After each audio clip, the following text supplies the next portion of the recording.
Here's a story about Nadine Dorries, of course. Once the loyal ally of Boris Johnson and a figure of frequent controversy, she has now once again taken aim against her political rivals, and this time in her new book, Downfall. It's like something out of Robert Harris, isn't it? Ostensibly a critique of Conservative leadership failures, it reads more like a literary continuation of her personal feud with Kemi Badenoch. I must say I'm not going to complain that much, except this book is not as well written as the plot. Dorries spares no ink in attacking Badenoch, well, wouldn't we all, whom she accuses of bullying, narcissism, unfitness for leadership, and leveraging unnamed sources, which are not always a good idea.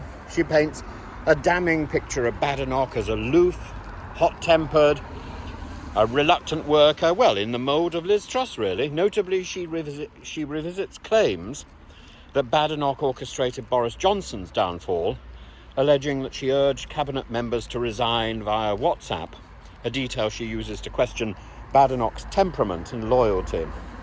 Critics were quick to dismiss Downfall. Well, it's only out today, and a source close to Badenoch, Riley, remarked that Dorries is a fantastic writer of fiction. I'm not so sure about that either, but there we are.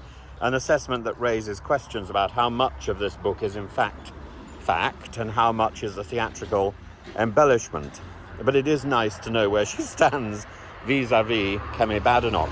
In Downfall, as in her earlier work, the opus, The Plot, which I recommend as a great page-turner, Dorries weaves an elaborate web of shadowy figures, Michael Gove, Dominic Cummings, and even Mossad, whom she claims conspired to unseat Boris. The problem, however, lies in the sheer implausibility of her theories. Badenoch and Gove, for example, have publicly clashed, undermining Dorries's claim that they're part of some sort of cohesive cabal.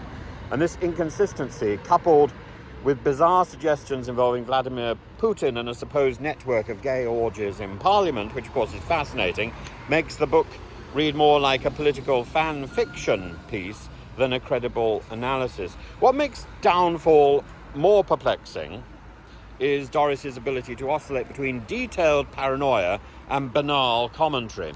For every outlandish theory about the death of the Queen affecting Johnson's premiership, there's a long digression about her lunch orders. And this juxtaposition gives the book an almost surreal quality, where the mundane meets the conspiratorial.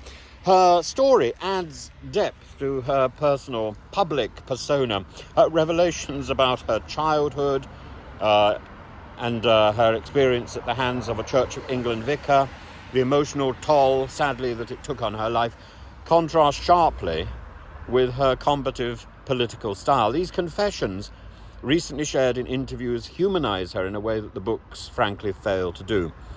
They also highlight the unresolved grief that she carries, particularly regarding her late husband, whom she never confided in about her traumatic past. Ultimately, I think Downfall is a tale of two Dorrises. Passionate, combative, deeply loyal to Boris Johnson, but prone to the second Dorries, flights of exaggeration and grievance. Whether this is seen, or whether these two books, The Plot and Downfall, are seen as political insight or literary spectacle, it ensures that Dorries remains a polarizing figure in British politics. And for all its flaws, the book leaves readers pondering not only the state of the Conservative Party, but also the role of personal vendettas in shaping the political landscape that we inhabit. If nothing else, Downfall proves that Nadine Dorries knows how to keep herself and her rivals at the centre of attention. In any Venn diagram, Nadine Dorries is always at the intersection.